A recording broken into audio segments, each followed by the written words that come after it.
Halo semuanya, welcome back to Official Complete Cellular bersama saya Jay, dan kali ini kita bakalan nyari perbedaan antara kedua HP ini nih, yaitu Vivo V29 dan juga V27. Yang perbedaannya ada apa aja? Mari kita langsung cek aja ya. Dan seperti biasa sebelum kita lanjut ke videonya, jangan lupa buat like, share, komen, dan juga subscribe channel ini biar kamu gak ketinggalan nih seputar info dari kami.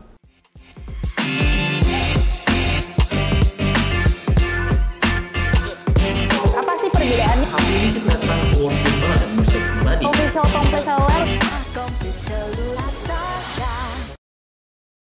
Ya, jadi langsung aja di sini buat harga Vivo V29 masih belum tahu harganya, cuma seharusnya ya nggak jauh beda dari Vivo V27 seharusnya. Karena kalau misalkan ini lebih mahal dari Vivo V27 terasa kurang aja gitu ya. Karena di Vivo V27 ini bisa terbilang HP yang udah mantap banget di kelasnya. Dan lanjut kita bakal bahas di bagian bodinya. Kalau misalkan dari bodinya perbedaannya di sini bagian back covernya aja, lebih tepatnya di bagian frame kameranya, yang dimana buat kedua HP ini udah triple kamera, tapi dari segi lainnya yaitu bisa dibilang dari segi senternya bisa kelihatan perbedaannya, yaitu di V27 itu dia nggak ada yang namanya nambah setternya. Ring lightnya masih ada buat kedua HP ini, cuma di V29 dia ring lightnya lebih besar.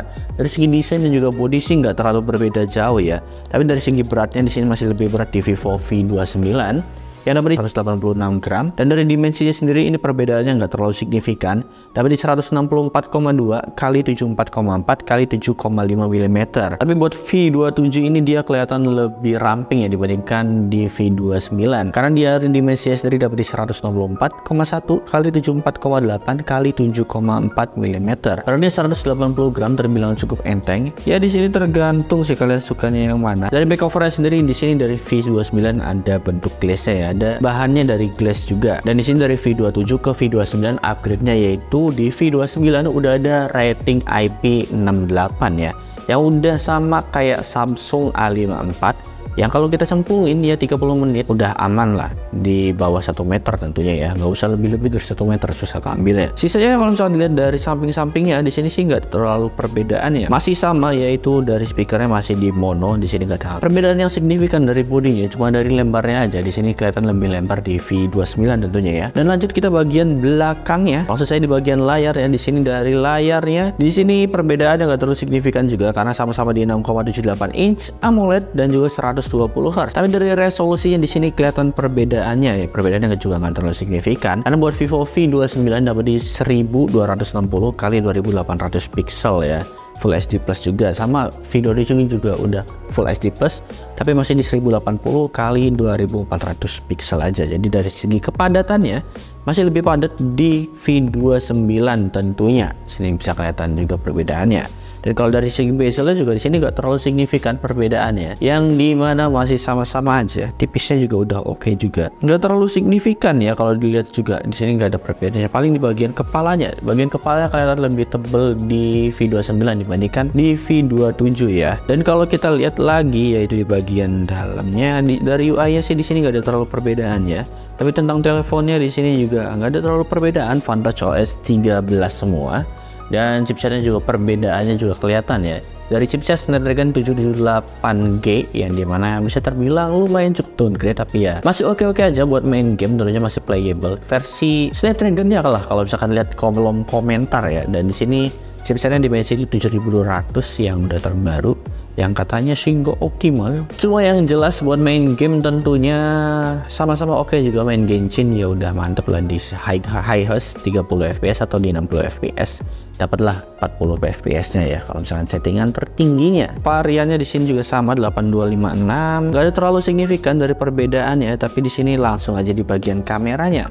Dan sekarang kita masuk di bagian kameranya, yang kameranya dari segi besaran megapikselnya nggak terlalu berbeda. Sama-sama 50 megapiksel wide OIS, 8 megapiksel ultra wide, 2 megapiksel makro. Tapi di sini dibuat V29 dia bokeh ya. Kamera selfie-nya juga sama yaitu 50 megapiksel, tapi di sini mari kita juga cek perbedaannya, yaitu di bagian fitur ring light-nya ya, aura light-nya. Di sini mari kita coba. Karena kalau misalkan di V27 dia aura light-nya nggak bisa disetting kayak di V29 ya. Kalau misalkan di V29 itu dia bisa ganti warna-warna kayak gini. Mari saya tunjukin ya. Nah, dia bisa ganti warnanya sesuai ya kayak ring light pada umumnya aja. Jadi warnanya bisa berubah-ubah. Cuma ya ke putih ke oranye aja sih lebih tepatnya ya, cuma kayak gitu aja. Cuma ya lumayan, fitur yang lumayan membantu sedikit. Dan di sini dari V27 juga dia lebih kecil ya dari ring lainnya. Beda sama yang di V29 yang warnanya bener-bener bisa berubah dan juga ring lainnya lebih terasa enak gitu lihatnya, lebar banget. Sampai saya juga selfie kemarin silo. Cuma buat hasil fotonya coba deh kalian lihat dulu. Menurut kalian lebih suka yang mana? Kalau misalkan dari foto sih di sini nggak terlalu signifikan perbedaannya ya, bisa kalian lihat sendiri dari segi detail dan juga dynamic range-nya masih kelihatan sama-sama oke.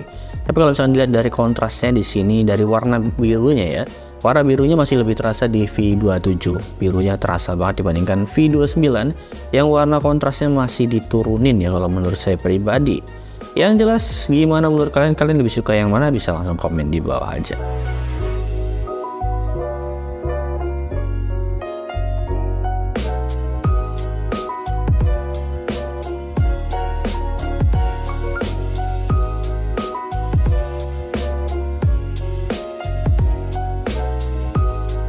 Dan buat videonya coba deh kalian lihat dulu menurut kalian videonya kayak gimana. Oke, ini hasil dari kamera depannya yang dimana ini resolusinya 4K 30 fps, belum bisa di 60, dan ini perbedaannya ya yang bisa dilihat. V29 di kiri saya yang lagi saya lihat ini, dan di kanan saya adalah Vivo V27 yang hasilnya kelihatannya sih nggak terlalu ada perbedaan ya, tapi mari kita coba cek. Dia bisa di 0,8 tapi nggak terlalu berasa gitu. Nah ini kalau misalkan kita maju mundurin bentar ya, ini di 0,8, tapi kalau yang di Vivo cuma bisa di satu kali, nggak ada 0,8 ya, yang V27 tentunya ini 2 kalinya. Gimana menurut kalian? Coba deh komen di bawah. Dan ini adalah tampilan di kamera belakangnya yang resolusinya saya samain semua 4K juga buat kedua HP ini, cuma kelihatan stabilnya sama aja sih, kayak nggak ada terlalu perbedaan ya. Cuma buat saya jalan dulu coba. Sayangnya nggak bisa di 0,8 ya V29, bisanya di 1080 30 fps baru 0,8 ya. Cuma stabil mana? Coba deh menurut kalian stabil yang mana? Nah gimana menurut kalian dari hasil foto dan videonya? Overall ini menurut saya pribadi masih sama-sama oke dan nggak ada terlalu signifikan perbedaannya. Ya semuanya tergantung di selera kalian masing-masing. Dan sekarang kita masuk di bagian baterainya. Dan baterainya sendiri menurut saya pribadi dari V27 ke V29 ini ada upgrade ya, yaitu di baterainya walaupun sama 4600 mAh tapi kecepatan charge dapat di 80 watt yang dijamin lebih kenceng juga. Dan buat V27 ini dia dapat di 4600 mAh dan 60 watt.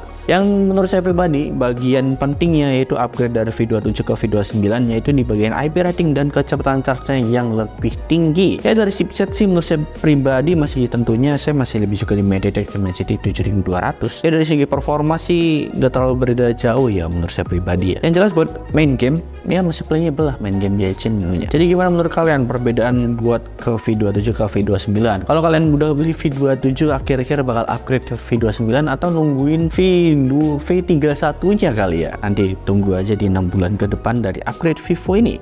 Ya mungkin segitu aja buat perbedaan kedua HP ini. Langsung aja komen di bawah dan dadah.